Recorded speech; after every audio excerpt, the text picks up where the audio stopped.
IPLನ 7ನೇ ತರಗತಿಯನ್ನು ಶ್ರೀಯುತ ಸದಾಶಿವರಾಯರು ಹಾಗೂ ಕುಮಾರಸ್ವಾಮಿ ಅವರ ತೋಟದಲ್ಲಿ ಹಮ್ಮಿಕೊಂಡಿದ್ದೀವಿ. ಈ ದಿನದ ಕಾರ್ಯಕ್ರಮದ ಅಧ್ಯಕ್ಷತೆಯನ್ನು ವಹಿಸಿ ಕಾರ್ಯಕ್ರಮವನ್ನು ನಡೆಸಿಕೊಳ್ಳೋದಕ್ಕೆ ಆಗಮಿಸಿರುವ ನಮ್ಮ IPLನ ಅಧ್ಯಕ್ಷರಾದ ಶ್ರೀಯುತ ಎಚ್ ವಿ ಪ್ರದೀಪ್ ಕುಮಾರ್ ಅವರಿಗೆ ಹೃತ್ಪೂರ್ವಕವಾದ ಸ್ವಾಗತವನ್ನು ಬಯಸ್ತೇನೆ. ಹಾಗೂ ಉಪಾಧ್ಯಕ್ಷರಾದ ಶ್ರೀಯುತ ಚಂದ್ರಶೇಖರ್ ಹೆಗ್ಡೆ ಅವರು ಆಗಮಿಸಿದ್ದಾರೆ, ಅವರಿಗೂ ಕೂಡ ಹೃತ್ಪೂರ್ವಕವಾದ ಸ್ವಾಗತವನ್ನು ಬಯಸ್ತೇನೆ. ಹಾಗೂ ಸತ್ಯಪ್ರಕಾಶ್ ಅವರು ಕೂಡ ಉಪಾಧ್ಯಕ್ಷರು ಹಾಜರಿದ್ದಾರೆ, ಅವರಿಗೂ ಕೂಡ ಹೃತ್ಪೂರ್ವಕವಾದ ಸ್ವಾಗತವನ್ನು ಬಯಸ್ತೇನೆ. ನಮ್ಮ ತೋಟದ ಮಾಲೀಕರು ಶ್ರೀಯುತ ಸದಾಶಿವರಾಯರಿಗೂ ಹೃತ್ಪೂರ್ವಕವಾದ ಸ್ವಾಗತವನ್ನು ಬಯಸ್ತೇನೆ. ನಮ್ಮ ತಂಡದ ವೈಜ್ಞಾನಿಕ ಸಲಹೆಗಾರರು ಅಂತಾರಾಷ್ಟ್ರೀಯ ಖ್ಯಾತಿಯ ವಿಜ್ಞಾನಿಗಳಾದ ಶ್ರೀಯುತ ಸುನಿಲ್ ತಮ್ಗಳೆ ಸರ್ ಅವರಿಗೂ ಹೃತ್ಪೂರ್ವಕವಾದ ಸ್ವಾಗತವನ್ನು ಹಾಗೂ ಆಗಮಿಸಿರುವ ಎಲ್ಲ IPL ನಿರ್ದೇಶಕರು ಹಾಗೂ ರೈತ ಮಿತ್ರರಿಗೂ ಕೂಡ ಹೃತ್ಪೂರ್ವಕವಾದ ಸ್ವಾಗತವನ್ನು ಬಯಸ್ತಾ ಕಾರ್ಯಕ್ರಮವನ್ನು ನಮ್ಮ ಈ ತೋಟದ ಬಗ್ಗೆ ಮಾಹಿತಿ ನೀಡಲಿಕ್ಕೆ ಕುಮಾರಸ್ವಾಮಿ ಅವರಿಗೆ ನಾನು ಹಸ್ತಾಂತರಿಸ್ತೀನಿ.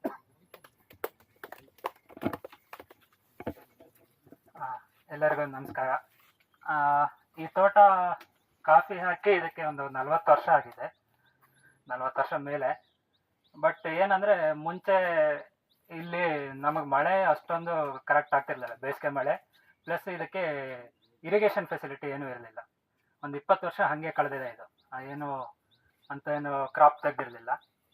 ನೆಕ್ಸ್ಟು ಯಾವಾಗ ಅಡಿಕೆ ತೋಟಕ್ಕೆ ಹಳದಿ ಎಲೆ ರೋಗ ಬಂತು, ಅಡಿಕೆಯಿಂದ ಕಾಫಿ ಕಾನ್ಸಂಟ್ರೇಷನ್ ಶಿಫ್ಟ್ ಆಯಿತು. ಸೊ ಅಪ್ಪ ಆವಾಗ ಅವರೊಬ್ಬರೇ ಇಲ್ಲೆಲ್ಲ ಆದಷ್ಟು ಇರಿಗೇಷನ್ ಟ್ರೈ ಮಾಡಿರೋ.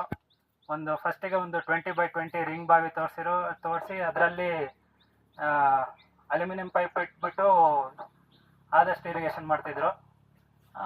ಯಾವ ವರ್ಷ ಮಳೆ ಚೆನ್ನಾಗಾಯಿತು ಆ ವರ್ಷ ಕ್ರಾಪು ಚೆನ್ನಾಗಿ ಬರ್ತಾಯಿತ್ತು.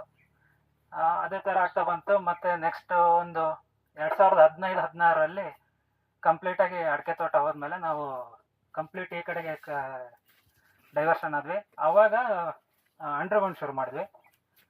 ಫಸ್ಟಿಗೆ ಒಂದು 60% ಅಂಡರ್ಗ್ರೌಂಡ್ ಮಾಡಿದ್ವಿ. ಮತ್ತು ಉಳಿದಿದ್ರಲ್ಲಿ ಅದೇ ಥರ ಅಲ್ಯೂಮಿನಿಯಂ ಪೈಪ್ ಇಟ್ಬಿಟ್ಟು ಮಾಡ್ತಿದ್ವಿ. ಅವಾಗ ಏನು ಮಾಡಿದೆ ಅಂದರೆ ನಾವು 2 ಬೋರ್ವೆಲ್ ತೋರಿಸ್ತೀವಿ, ಮತ್ತು ಒಂದು ಕೆರೆ ಇದ್ದಿದ್ದನ್ನು ಸರಿ ಮಾಡಿ ಅದಕ್ಕೆ 2 ಬೋರ್ವೆಲಿಂದ ನೀರು ಅದಕ್ಕೆ ಡಂಪ್ ಮಾಡಿ ಅದರಿಂದ ಇರಿಗೇಷನ್ ಶುರು ಮಾಡಿದ್ವಿ. ಅವಾಗಿಂದ ಕ್ರಾಪ್ ಇಂಪ್ರೂವ್ ಆಗ್ತಾ ಬಂತು. ಆಲ್ಮೋಸ್ಟ್ ಚೆನ್ನಾಗೇ ಇದೆ ಕ್ರಾಪು. 2020 ಅಂದಾಜು ನನಗೆ ನಾನು ಮನೆ ಬಂದೆ, ಒಂದು 19-20 ಅಂದಾಜು ನಾನು ಮನೆ ಬಂದೆ. ಸತ್ಯಪ್ರಕಾಶ್, ಆದರ್ಶ, ಸುಮುಖ ಇವ್ರದ್ದೆಲ್ಲ, ಒಂದು ಶ್ರೀಕಾಂತ್ ಇವ್ರದ್ದೆಲ್ಲ ಕಾಂಟ್ಯಾಕ್ಟ್ ಆಯಿತು. ಇವರದ್ದು ನಂಗೆ ಗೈಡೆನ್ಸ್ ಸಿಗ್ತಾ ಬಂತು. ಸೊ ಅವಾಗಿಂದ ಸ್ವಲ್ಪ ಗೊಬ್ಬರದ್ದು ಚೇಂಜ್ ಮಾಡ್ತಾ ಬಂದ್ವಿ. ಲಾಸ್ಟ್ ಒಂದು 4 ವರ್ಷದಿಂದ ಸ್ಪ್ರೇ ಶುರು ಮಾಡಿದೆ.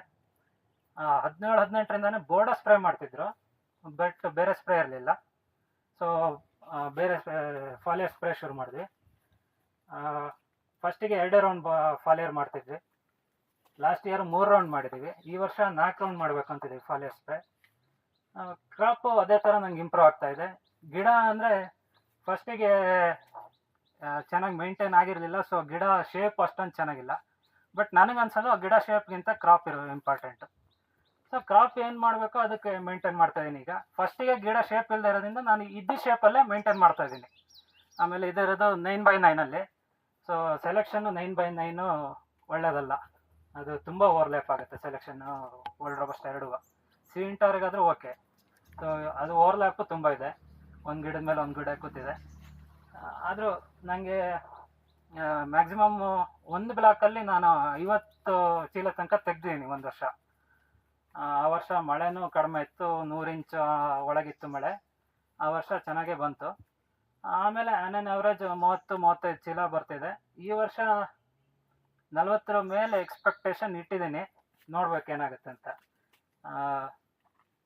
ಈ ವರ್ಷ ಏನು IPL ಏನು ಮಾಡ್ತೀವೋ ಎಲ್ಲ IPL ಹೇಳ್ತಾ ಥರನೇ ಸೇಮ್ ಎಲ್ಲರೂ ಪ್ರಾಕ್ಟೀಸ್ ಮಾಡಿದ್ದೀವಿ, ಯಾವುದೂ ಬಿಟ್ಟಿಲ್ಲ.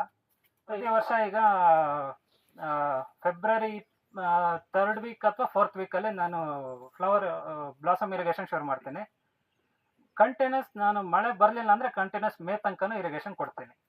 ಎವ್ರಿ ವೀಕ್ ಅಥವಾ 10 ಡೇಸ್ ಅದು ಗಿಡ ನೋಡ್ಕೊಂಡು ತಕ್ಷಣವೇ ಕೊಡ್ತಾ ಹೋಗ್ತೀನಿ. ಸೊ ಕಾಫಿ ತೋಟ ಮಾಡ್ಬೇಕಾದ್ರೆ ನನ್ನ ಒಂದು ಅನುಭವಕ್ಕೆ ಬಂದಿದ್ದು ಇರಿಗೇಷನ್ ಸರಿ ಮಾಡಿ ಇಟ್ಕೊಬೇಕು. ಯಾವಾಗ ನೀವು ಇರಿಗೇಷನ್ ಕರೆಕ್ಟಾಗಿ ಮಾಡಿ ಇಟ್ಕೊಂತೀರೋ ಕ್ರಾಪು ಅದೇ ಥರ ಚೆನ್ನಾಗಿ ಆಗ್ತಾ ಹೋಗುತ್ತೆ. ಈವನ್ ನಾವು ಮೆಣಸಿಗೆ ಕೂಡ ಆ ಟೈಮಲ್ಲಿ ನಮ್ಮನೇಲಿ ಮುಂಚೆ ಮೆಣಸು ಚೆನ್ನಾಗೇ ಇತ್ತು. ಬೇಸಿಗೆಯಲ್ಲಿ ನಮ್ದೇನು ಇರಿಗೇಷನ್ ಚೆನ್ನಾಗಿ ಆಗದೆ ಮೆಣಸು ತುಂಬ ಹೋಯ್ತು. ಮತ್ತು ಈಗೆಲ್ಲ ಹೊಸದಾಗಿ ಹಾಕಿರೋದು ಮೆಣಸು ಆಲ್ಮೋಸ್ಟ್ 90%, ಎಲ್ಲ ಒಂದು 10% ಗಿಡ ಬಳ್ಳಿ ಹಳೇದಿರ್ಬೋದು. ಸೊ ಇರಿಗೇಷನ್ ನೀವು ಎಷ್ಟು ಚೆನ್ನಾಗಿ ಇಟ್ಕೊಳ್ತೀರೋ ಅಷ್ಟು ಚೆನ್ನಾಗಿ ನಿಮ್ಮದು ಕ್ರಾಪ್ ತೆಗಿತಾ ಹೋಗ್ಬೋದು. ಎಲ್ಲರಿಗೂ ನಮಸ್ಕಾರ. ನೀವು ಎಲ್ಲ ಪ್ರಶ್ನೆಗಳು ನಾನು ಕೇಳಿದೆ. IPL ಆಗಿದೆ ಅಂದರೆ ಒಂದು medical college students medical college ಹೋದಾಗ ಎಲ್ಲರೂ ಹೋಗೋದು ಹಾಸ್ಪಿಟ್ಲಿಗೆ, ಗೊತ್ತಲ್ಲ? ಹಾಸ್ಪಿಟ್ಲಲ್ಲಿ ಯಾರು ಇರ್ತಾರೆ? ಪೇಷಂಟ್. ಸೊ ನಾವು ಒಂದು ತುಂಬ ಫ್ಯಾಷನೇಬಲ್ ತೋಟ ತೋರಿಸಿ ಈ ವರ್ಷ ಏನು ಹಾಕಿದ್ದೇವೆ ಏನು ಹೊಡೆದಿದ್ದೇವೆ ಅಷ್ಟೇ ನೋಡೋದ್ಕಿಂತ ಅವ್ರು ಮಾಡಿದ ತಪ್ಪುಗಳು ನಾವು ತಿಳ್ಕೊಂಡು ನಿಮ್ಮ ತೋಟಗಳಲ್ಲಿ ಅದು ನೀವು ಅಳವಡಿಸ್ಬೇಕಾಗಿದೆ. ಅವರು ಹೇಳಿದ್ದು 40 ವರ್ಷದ ಹಳೆಯ ಅವ್ರ ಎಕ್ಸ್ಪೀರಿಯನ್ಸ್ ನಿಮಗೆ ಒಂದು 30 ಮಿನಿಟ್ಸಲ್ಲಿ ಒಂದು ಕನ್ಸೈಸ್ ಮಾಡಿ ಹೇಳಿದರು. ಇದು ಆಕ್ಚುಲಿ ನಿಮಗೆ 40 ಇಯರ್ಸ್ ಎಕ್ಸ್ಪೀರಿಯನ್ಸ್ ಸಿಕ್ಕಂಗಾಯ್ತು ಒಂದು ರೀತಿಯಲ್ಲಿ. ಮೊದಲನೇಗಾಗಿ ಅವ್ರು ಹೇಳ್ತಿದ್ರು ನಾನು 4 ರೌಂಡ್ ಗೊಬ್ಬರ ಹಾಕ್ತೀನಿ. ಗೊಬ್ಬರ ಯಾಕೆ ಹಾಕ್ತೀವೋ ಅದನ್ನ ನಾವು ತಿಳ್ಕೊಬೇಕಾಗಿದೆ. ನೀವೆಲ್ಲರೂ ಹಾಕ್ಬೇಕಂತೇನಿಲ್ಲ. ಎಲ್ಲಕ್ಕಿಂತ ಇಂಪಾರ್ಟೆಂಟ್ ಏನಿದೆ ಅಂದರೆ ನಿಮ್ಮದು ಸಾಯಿಲ್ ಅನಾಲಿಸಿಸ್ ಪ್ಯಾರಾಮೀಟರ್ಸ್ ನಿಮಗೆ ಗೊತ್ತಿರಬೇಕು. ಏನಾಗಿದೆ, ನಮ್ಮ ಮಲೆನಾಡು ಏರಿಯಾದಲ್ಲಿ 50-60 ಇಂಚ್ಗಿಂತ ಜಾಸ್ತಿ ಮಳೆ ಆದರೆ ಭೂಮಿಯಲ್ಲಿ ಇದ್ದಿದ್ದು ಕ್ಯಾಲ್ಸಿಯಮು ಲೀಚ್ ಔಟ್ ಆಗುತ್ತೆ. ಅಂದರೆ it is A loosely held particle ಅಂತ ನಾವು ಕರಿತೇವೆ. ಹಾಗಾಗಿ ನಮ್ಮ ಕಾಫಿ ಗಿಡ ಇರ್ಬೋದು, ಮೆಣಸು ಇರ್ಬೋದು, ಅಡಿಕೆ ಇರ್ಬೋದು, ಕ್ಯಾಲ್ಸಿಯಮಿಗೆ ತುಂಬ ಒಳ್ಳೆ ರೆಸ್ಪಾನ್ಸ್ ಕೊಡುತ್ತೆ. ಅದಕ್ಕೆ ಪ್ರತಿ ವರ್ಷ ಕಾಫಿ ಬೋರ್ಡ್ ಆಫ್ ಇಂಡಿಯಾದಿಂದ ಇಷ್ಟಿಷ್ಟು ನೀವು ಸುಣ್ಣ ಹಾಕಬೇಕು ಅಂತಿದೆ. ಅವ್ರು ಕೊಡ್ತಾರೆ ನಿಮಗೆ 5.5 pH ಇದ್ರೆ ಇಷ್ಟು, 6 ಇದ್ರೆ ಇಷ್ಟು, 6.5 ಇದ್ರೆ ಇಷ್ಟು. ಕಾಫಿ ಮತ್ತು ಮೆಣಸು 2 pH ಒಂದು ರೀತಿಯಲ್ಲಿ ಸಮತೋಲವಾಗಿದೆ. ಒಳ್ಳೆ ಪೆಪ್ಪರ್ ಬೆಳಿಬೇಕಾದ್ರೆ 6.5 ಇಂದ 7 pH ಬೇಕು. ಕಾಫಿ ಕೂಡ ಅಷ್ಟೇ 6 ಇಂದ 6.5 pH ಬೇಕು. ಎಲ್ಲೋ ಒಂದು 0.5% ಡಿಫರೆನ್ಸ್ ಇದೆ. ಅವರೇಜ್ ಆಗಿ ಅದು ಸಪೋರ್ಟಿಂಗ್ ಸಾಯಿಲ್ pH ಅಂತ ಕರಿತೇವೆ. ಇತ್ತೀಚೆಗೆ ಏನಾಗಿದೆ, ಅಬ್ರಪ್ಟ್ ವೆದರ್ ಕಂಡೀಷನ್ ಆಗಿ ಸಡನ್ ಆಗಿ 4 ಇಂಚ್ ಮಳೆ ಬರೋದು 1 ತಾಸು 2 ತಾಸಲ್ಲಿ ಭೂಮಿಯಲ್ಲಿ ಮ್ಯಾಲಿದ್ದಿದ್ದು ಫಲವತ್ತತೆ ಎಲ್ಲ ತೊಳೆದೋಗಿ ನದಿಗೆ ಹೋಗೋದು. ಹಂಗಾಗಿ ಜನರಲ್ ಆಗಿ ತಮಗೆಲ್ಲ ಗೊತ್ತಿದ್ದಂಗೆ ಭೂಮಿ ಮೇಲೆ ಫರ್ಟಿಲಿಟಿ ಜಾಸ್ತಿ ಇರೋದು ಸರ್ಫೇಸ್ ಸಾಯಿಲ್ ಅಲ್ಲಿ. ಒಂದು 4 ಇಂಚ್ ಮಳೆ 1 ಅಥವಾ 2 ತಾಸಲ್ಲಿ ಬಂದ್ರೆ 1 ಇಂಚ್ ಸರ್ಫೇಸ್ ಸಾಯಿಲ್ ನಿಮಗೆ ಲಾಸ್ ಆಗುತ್ತೆ. ಅದ್ರ ಅರ್ಥ ಏನಿದೆ ಅಂದ್ರೆ 1 ಇಂಚ್ ಸಾಯಿಲ್ ಫಾರ್ಮೇಶನ್ ಆಗಬೇಕಂದ್ರೆ 100 ಇಯರ್ಸ್ ಬೇಕು. ಫರ್ಟೈಲ್ ಸಾಯಿಲ್ ಅಂತ ನಾವು ಕರಿತೇವೆ. ಅದ್ರ ಜೊತೆಯಲ್ಲಿ ಏನಾಗುತ್ತೆ ಅಂದ್ರೆ ಈ ರೈನ್ ಫಾಲ್ ಏನಿದೆ ಅಂದ್ರೆ ಇದು 0 TDS. ನಿಮ್ಗೆಲ್ಲರಿಗೂ ಗೊತ್ತಿದೆ 0 TDS. ನಾವು ಮನೆಯಲ್ಲಿ ಫಿಲ್ಟರ್ ಹಾಕ್ತಂಗೆ ಮಳೆ ಬಿಟ್ಟ ತಕ್ಷಣ ನಮ್ಮ ಮಲೆನಾಡು ಸಾಯಿಲಲ್ಲಿ ಭೂಮಿಯಲ್ಲಿ ಇದ್ದಿದ್ದ ಕ್ಯಾಲ್ಸಿಯಂ ಲೀಚ್ ಔಟ್ ಆಗುತ್ತಾ. ಹಾಗಾಗಿ ನಿಮ್ಮ ಏರಿಯಾದಲ್ಲಿ ಒಂದು ನೀವು ಸಾಯಿಲ್ ಅನಾಲಿಸಿಸ್ ಮಾಡ್ಕೊಳ್ಳಿ. ಅದರೊಳಗೆ ಫಿಸಿಕಲ್ ಪ್ಯಾರಾಮೀಟರ್ಸ್ ಅನಾಲಿಸಿಸ್ ಮಾಡಿ, ನ್ಯೂಟ್ರಿಯೆಂಟ್ ಅವೈಲಬಿಲಿಟಿ ಮಾಡಿ, ಟೋಟಲ್ ನ್ಯೂಟ್ರಿಯೆಂಟ್ ಕಂಟೆಂಟ್ ಮಾಡ್ಕೊಳ್ಳಿ. ಆ ಬೇಸಿಸ್ ಮೇಲೆ ನೀವು ನಿಮ್ಮ ಭೂಮಿಗೆ ಪ್ರತಿ ವರ್ಷ ಸುಣ್ಣ ಹಾಕೋಬಹುದು, ಡೊಲೊಮೈಟ್ ಹಾಕೋಬಹುದು, ಜಿಪ್ಸಮ್ ಹಾಕೋಬಹುದು, ಅವ್ರಿಗೆ ಹೇಳಿದ್ದು ಪಾಲಿಸಲ್ಫೇಟ್ ನೈಟ್ರೋಬಾರ್ ಕೂಡ ಹಾಕೋಬಹುದು. ಭೂಮಿ ಫಲವತ್ತತೆ ಕಳ್ಕೊಂಡ್ಬಿಟ್ಟಿದೆ. ಅದಕ್ಕೆ plant is responding through the leaf. ಆ ಫೋಲಿಯೋ ಸ್ಪ್ರೇ ಮಾಡಿದ ತಕ್ಷಣ ಅದು ಸಪ್ಲಿಮೆಂಟರಿ ಅಂತ ಕರಿತೇವೆ ಅದಕ್ಕೆ. ಸೊ ಕ್ವಿಕ್ ಆಗಿ ರೆಸ್ಪಾನ್ಸ್ ಮಾಡುತ್ತೆ. ಡೆಫಿನೆಟ್ಲಿ ನೀವು ಸ್ಮಾಲ್ ಡೋಸಸ್ ನೀವು ಸ್ಪ್ರೇ ಕೊಟ್ಬಿಟ್ರೆ ರೆಸ್ಪಾನ್ಸ್ ಮಾಡೇ ಮಾಡುತ್ತೆ. ನಿಮ್ಮ ಕಡೆ ಅವೈಲಬಿಲಿಟಿ ಆಫ್ ಲೇಬರ್ಸ್ ಎಲ್ಲ ನೋಡಿಕೊಂಡು ಸಾಯಿಲ್ ಫರ್ಟಿಲಿಟಿ ಸ್ಟೇಟಸ್ ಮಾಡಿಕೊಂಡು ಇದನ್ನು ಧಾರಾಳವಾಗಿ ಮಾಡ್ಕೋಬಹುದು. ನೆಕ್ಸ್ಟ್ ಪ್ರಶ್ನೆ ಇನ್ನೊಂದು ಕೇಳಿದೆ ನಾನು, ರೋಬಸ್ಟಾ ಗಿಡ ಇಷ್ಟ ಯಾಕೆ ಹೈಟ್ ಅಂತ. ಹೇಗಿರುತ್ತಂದ್ರೆ ಕೆಳಗಡೆ ನಿಮ್ದು ಕ್ಯಾನೋಪಿ ಕವರ್ ಆಗಿದ್ರೆ ಮಳೆ ನಿಮ್ಮ ಏರಿಯಾದಲ್ಲಿ 100 ಇಂಚಸ್ ಇದ್ರೆ ವೆಟ್ ಫೀಟ್ ಆಗುತ್ತೆ, ಅದು ಶೀತ ಆಗುತ್ತೆ.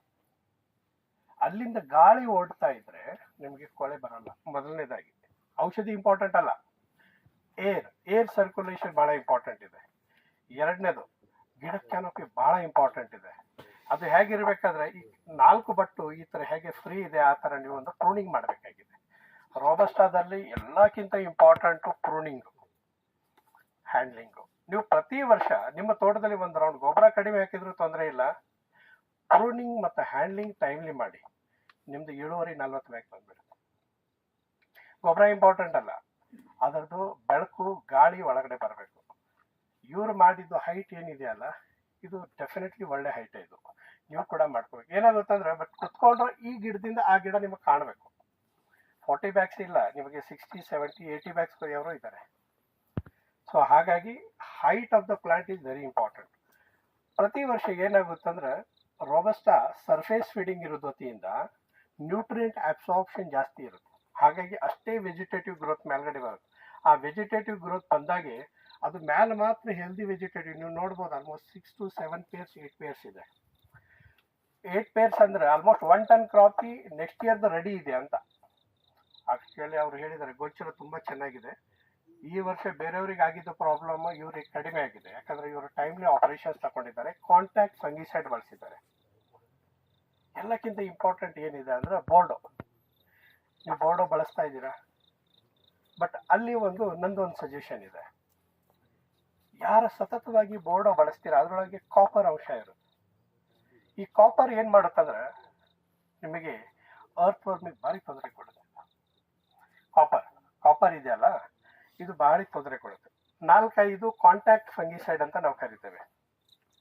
ಒಂದು ಬೋರ್ಡೋ, ಎರಡನೇದು COC, ಪೊಟ್ಯಾಷಿಯಂ ಹೈಡ್ರಾಕ್ಸೈಡ್, ಕೋಸೈಡ್ ಅಂತ ಬರುತ್ತೆ ನೀವು ಮಾರ್ಕೆಟಲ್ಲಿ, Z78 ಅಂತಿದೆ, ಅಂಟ್ರಾಕಾಲ್ ಅಂತಿದೆ, ಒಮಾನೆಲ್ ಅಂತಿದೆ. These all are called as contact fungicide. ಈ ತರ ವೆಟ್ ವೆದರ್ ಅಲ್ಲಿ ನಾವು ಸ್ಪ್ರೇ ಮಾಡಬೇಕಂತಿದೆ.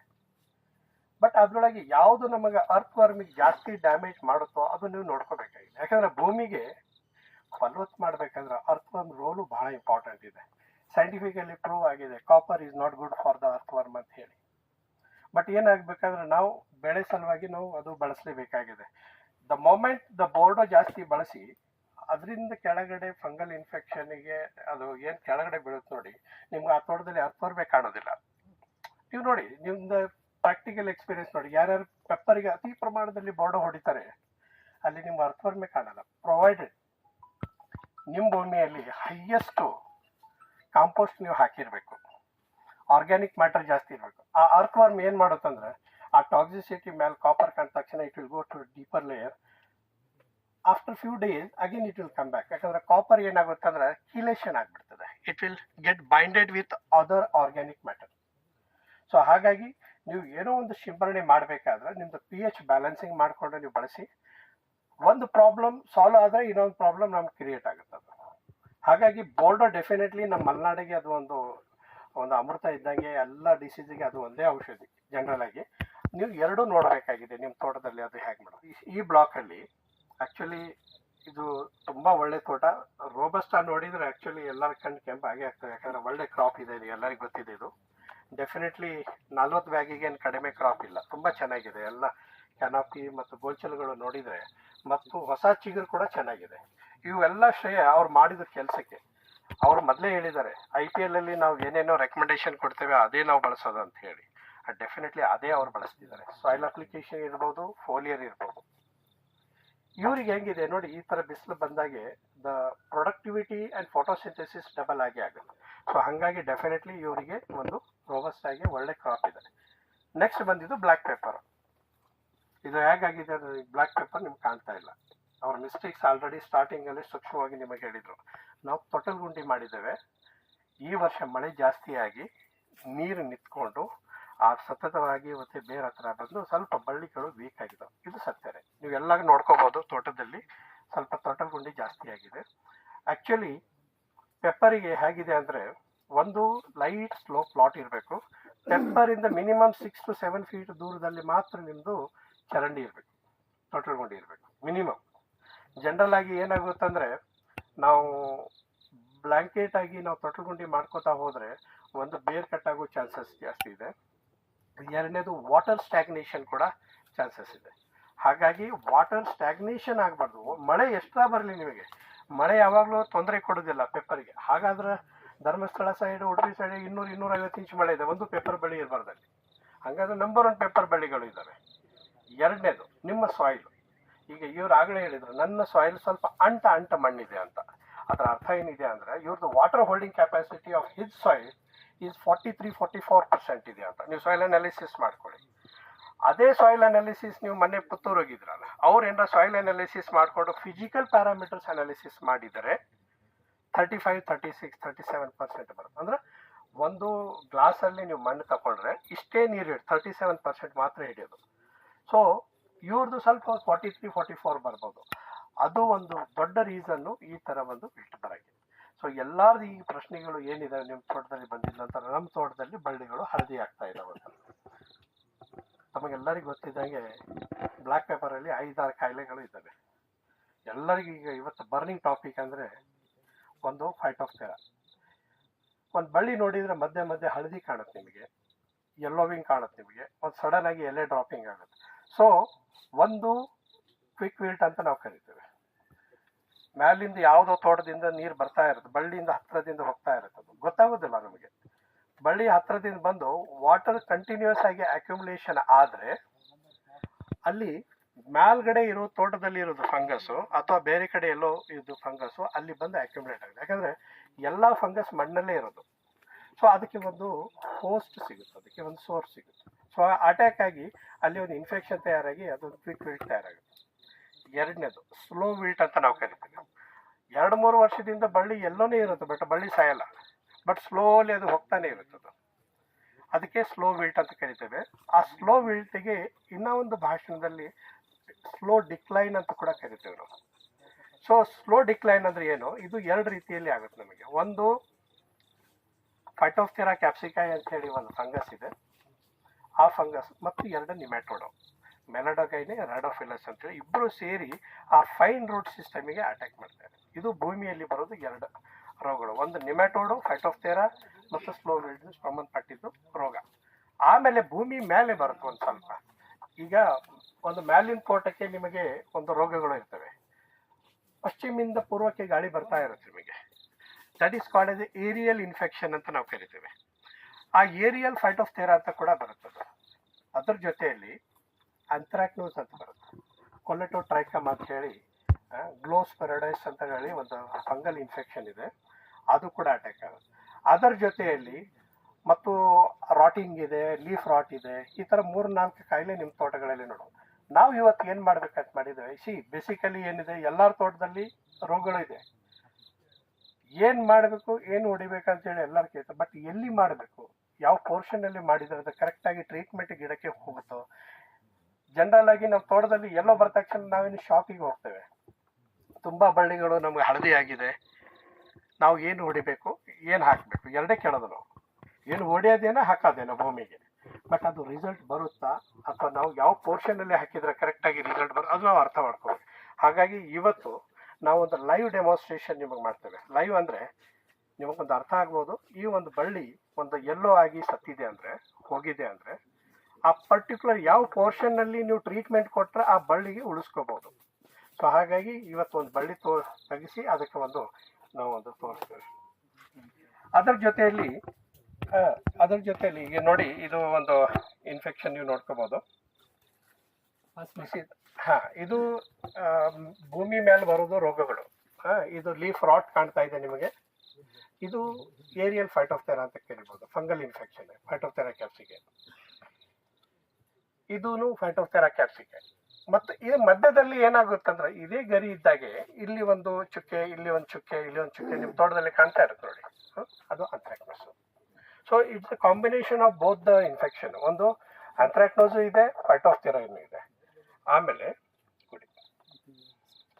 ಈಗ ನಿಮ್ಮ ತೋಟದಲ್ಲಿ ಒಂದು ಕನ್ಫ್ಯೂಷನ್ ಆಗುತ್ತೆ, ದಯವಿಟ್ಟು ನೆನ್ಪಿಟ್ಕೊಳ್ಳಿ. ನಾವು ಇಲ್ಲಿ ಎಲ್ಲ ಸೇರಿದ್ದು ನಾವು ಎಲ್ಲ ಅರ್ಥ ಮಾಡ್ಕೊಳಕ್ಕೆ, ಬರೀ ಈ ಥರ ಎಲ್ಲೋ ಕಾಣುತ್ತೆ ನಿಮಗೆ, ಕಾಣುತ್ತಾ? 2-3 ಥರ ನಾವು ಕನ್ಫ್ಯೂಷನ್ ಮಾಡ್ಕೊಳ್ತೇವೆ. ಒಂದು ಏನು ಹೇಳ್ತೇವೆ, ವಿಲ್ಟ್ ಅಂತ ತಿಳ್ಕೊಳ್ತೇವೆ. ಎರಡನೇದು ಏನು ಹೇಳ್ತೇವೆ, ನ್ಯೂಟ್ರಿಯೆಂಟ್ ಡೆಫಿಷಿಯನ್ಸಿ ಅಂದ್ಕೊಳ್ತೇವೆ, ಸಲ್ಫರು, ಮ್ಯಾಗ್ನೀಷಿಯಮು, ನೈಟ್ರೋಜನ್ ಅಂತ ಹೇಳಿ. ಮೂರನೇದು ಯಾವುದೊಂದು ಕೀಟ ಇರಬೇಕಂತ ಹೇಳಿ ಓನ್ಲಿ ಯಾರಿಗೆ ಅನುಭವ ಆಗಿರುತ್ತೆ ಅವ್ರಿಗೆ ಮಾತ್ರ. ನೀವು ಸ್ವಲ್ಪ ಲೀಫ್ ಉಲ್ಟಾ ಮಾಡಿಕೊಂಡ್ರೆ ಕೆಳಗಿನ ಭಾಗದಲ್ಲಿ ನಿಮಗೆ ಒಂದು ಇನ್ಸೆಕ್ಟ್ಸ್ ಕಾಣುತ್ತೆ. ಇದಕ್ಕೆ ಮಸಲ್ ಸ್ಕೇಲು ಅಥವಾ ಎಲಿಫೆಂಟ್ ಸ್ಕೇಲ್ ಅಂತ ಕರಿತೇವೆ, ರೌಂಡ್ ಆಗಿ ಇರ್ತವೆ. ಸೊ ಇಲ್ಲಿ ಈಗ ನೀವು ನೋಡ್ಕೋಬಹುದು, ಇದು ರೌಂಡ್ ಆಗಿದೆ, ಎಲಿಫೆಂಟ್ ಸ್ಕೇಲ್ ಅಂತ ಕರಿತೇವೆ, ರೌಂಡ್ ಆಗಿದೆ. ಸೊ ಈ ಥರ ಇದ್ದಾಗೆ ನೀವು ಇದಕ್ಕೆ ಸ್ಪಾಟ್ ಸ್ಪ್ರೇ ತಗೋಬೇಕು. ಸಪೋಸ್ ನೀವು ಇದಕ್ಕೆ ಹೀಗೆ ಬಿಟ್ಟರೆ ಕರೆಕ್ಟಾಗಿ ಒಂದು ವಾರ, 15 ದಿನ, 1 ತಿಂಗಳ ನಂತರ ಎಲ್ಲ ಎಲೆಗಳು ಡ್ರಾಪ್ ಆಗಿ ಸೇಮ್ ಇನ್ಸೆಕ್ಟ್ ಸ್ಟೆಮ್ಮಲ್ಲಿ ಅಕ್ಯುಮುಲೇಟ್ ಆಗುತ್ತೆ. ಸ್ಟೆಮ್ ಅಕ್ಯುಮುಲೇಟ್ ಆಗಿ ಸ್ಟೆಮ್ ಒಳಗಡೆ ಇದ್ದಿದ್ದು ಎಲ್ಲ ಸೈಟೋಪ್ಲಾಸ್ಮ ಎಲ್ಲ ಅದ್ರೊಳಗೆ ಏನು ಅಂಶ ಇದೆ ಅದು ಸಕ್ ಮಾಡಿ ಮತ್ತು ಅದು ವೀಕ್ ಮಾಡೋಕ್ಕೆ ಚಾಲೂ ಮಾಡುತ್ತೆ. ಹಾಗಾಗಿ ಇದಕ್ಕೆ ನೀವು ಒಂದು ಸಿಸ್ಟಮಿಕ್ ಇನ್ಸೆಕ್ಟಿಸೈಡ್ ಸ್ಪಾಟ್ ಸ್ಪ್ರೇ ಮಾಡ್ಕೋಬೇಕು. ಯಾಕಂದರೆ ಇದು ಸರ್ವಸಾಧಾರಣ ಆಗಿ ಹಾಗೆ ಕಂಟ್ರೋಲ್ ಆಗೋದಿಲ್ಲ. ಸಪೋಸ್ ನಿಮ್ಮ ತೋಟದಲ್ಲಿ ತುಂಬಾ ಇದೆ ಅಂದರೆ ಒಂದು ಕಂಪ್ಲೀಟಾಗಿ ಕಾಮನ್ ಆಗಿ ಸಿಂಪಡಣೆ ಮಾಡಲೇಬೇಕು. ನೆಕ್ಸ್ಟು ಈ ಥರ ಇದು ಒಂದು ಕಾಯಿಲೆ ಲೀಫ್ ಕಾಲ್ ಮಿಡ್ಜ್ ಅಂತ ಹೇಳಿ, ಕಾರ್ನರಿಗೆ ಮಾತ್ರ ಲೀಫ್ ಬೆಂಡಿಂಗ್ ಆಗುತ್ತೆ. ಇದರಿಂದ ನಮಗೆ ಜಾಸ್ತಿ ನಮ್ಮ ತೋಟದಲ್ಲಿ ಡ್ಯಾಮೇಜ್ ಆಗಲ್ಲ, ಬಟ್ ಇದು ಒಂದು ಪ್ರಾಬ್ಲಮ್ಮೇ. ಗಾಲ್ ಮಿಡ್ಜ್, ಈ ಲೀಫಿಂದ ಕಾರ್ನರ್ದು ಒಂದು ಲೀಫ್ ಓಪನ್ ಮಾಡಿದರೆ you can find an insect, but ಇದ್ರದ್ದು ಡ್ಯಾಮೇಜ್ ನಮಗೆ ಈಲ್ಡಲ್ಲಿ ಇರ್ಬೋದು ಅಥವಾ ನಮಗೆ ಫಿಸಿಯಾಲಜಿಕಲ್ ಡ್ಯಾಮೇಜ್ ಇರ್ಬೋದು, ಕಡಿಮೆ ಆಗುತ್ತೆ. ಯಾಕಂದರೆ at the end of the day ನಮಗೆ ಓಪನ್ ಏರಿಯಾ ಗ್ರೀನ್ರಿ ಇರೋದು ವತಿಯಿಂದ ಫೋಟೋಸಿಂಥೆಸಿಸ್ ಎಷ್ಟು ಆಗ್ಬೇಕು ಅಷ್ಟು ಹಾಗೆ ಆಗುತ್ತೆ ನಮಗೆ ಇದು. ಹಾಗಾಗಿ ಇದರದ್ದು ಇನ್ಫೆಕ್ಷನ್ ಕಡಿಮೆ ಇದೆ. ಇದು ಅಟ್ಯಾಕ್ ಆಗೋದು ಸ್ಟಾರ್ಟಿಂಗ್ ಅಲ್ಲಿ, ಯಾವಾಗ ಲೀಫ್ ಎಮರ್ಜಿಂಗ್ ಆಗುತ್ತೋ ಆ ಟೈಮಲ್ಲಿ ಮಾತ್ರ ಲೀಫ್ ಫೋಲ್ಡಿಂಗ್ ಆಗುತ್ತೆ. ಸೊ ಇದು ಲೀಫ್ ಗಾಲ್ ಮಿಡ್ಜ್. ಇನ್ನ ಒಂದು ಈ ಸ್ವಲ್ಪ ಬ್ರೌನಿಶ್ ರೆಡ್ ಇನ್ಸೆಕ್ಟ್ ಜನರಲ್ ಆಗಿ ಪ್ರತಿಯೊಬ್ಬರ ತೋಟದಲ್ಲಿ ಸೆಪ್ಟೆಂಬರ್ ಮತ್ತು ಅಕ್ಟೋಬರ್ ತಿಂಗಳಲ್ಲಿ, ಸೆಪ್ಟೆಂಬರ್ ಸ್ಟಾರ್ಟಿಂಗ್ ಅಥವಾ ಆಗಸ್ಟ್ 15 ನಂತರ ನಿಮಗೆ ಶೂಟ್ ಬೋರರ್ ಅಂತ ಹೇಳಿ ಒಂದು ಇನ್ಸೆಕ್ಟ್, ಪಿಂಜಿಟ್ ಶೂಟ್ ಬೋರರ್ ಬರ್ತದೆ. ಅದು ಈ ಥರ ಒಂದು ಶೂಟಿಗೆ ಮಾತ್ರ ಅಟ್ಯಾಕ್ ಆಗುತ್ತದೆ. ಬೇಸಿಕಲಿ ಇದಕ್ಕೆ ನಾವು ಒಂದು ಪ್ರಿವೆಂಟಿವ್ ಆಗಿ ಸ್ಪ್ರೇ ಕೊಡ್ತೇವೆ. ಇದಕ್ಕೆ ಒಂದು ನಿಮಗೆಲ್ಲ ಕ್ವಿನಾಲ್ಫಾಸ್ ಅಂತ ಹೇಳಿ ಜನರಲ್ ಆಗಿ ಓನ್ಲಿ ಸ್ಪಾಟ್ ಸ್ಪ್ರೇ, ಎಲ್ಲ ಕಾಮನ್ ಆಗಿ ಎಲ್ಲ ಕಡೆ ಏನು ಬಳಸೋದು ಬೇಕಾಗಿಲ್ಲ. ಬಟ್ ಇದರದ್ದು ಒಂದು ಬೆನಿಫಿಟ್ ಇದೆ ಅಕಾರ್ಡಿಂಗ್ ಟು ಮೀ. ನೀವು ಹೇಳ್ಬೋದು ತುಂಬ ಭಯ ಪಡೋದು ಬೇಕಾಗಿಲ್ಲ. ಜನರಲ್ ಆಗಿ ಪೆಪ್ಪರಿಗೆ ಏನಾಗುತ್ತೆ ಅಂದರೆ ಗ್ರೋಯಿಂಗ್ ಟಿಪ್ಪಿಗೆ ಎಷ್ಟೋ ಕಡೆ ನಾವು ಹೋಗೋಕ್ಕಾಗಲ್ಲ, ಮಟ್ಟ ಮಾಡೋಕ್ಕಾಗಲ್ಲ. ಆಗಲೇ ಯಾರೋ ಒಬ್ಬರು ರೋಬಸ್ಟಾಲಿ ಕೇಳಿದರು, ಸರ್ ನಾವು 5 ಅಡಿ 6 ಅಡಿ ಹಾಗೆ ಬಿಡ್ಬೋದಾ ಅಥವಾ 3 ಅಡಿಗೆ ಮಟ್ಟ ಮಾಡ್ಬೇಕಂತ ಹೇಳಿ. ಅದ್ರ ಬಗ್ಗೆ ಹೇಳ್ತೀನಿ ನಿಮಗೆ. ಜನರಲ್ ಆಗಿ ಏನಾಗುತ್ತೆ, ಗ್ರೋಯಿಂಗ್ ಟಿಪ್ ಇಲ್ಲಿ ಡ್ಯಾಮೇಜ್ ಆದರೆ ಈ ಹುಳದಿಂದ ನಿಮಗೆ ಸೈಡ್ ಬ್ರಾಂಚಸ್ ಬರ್ತವೆ.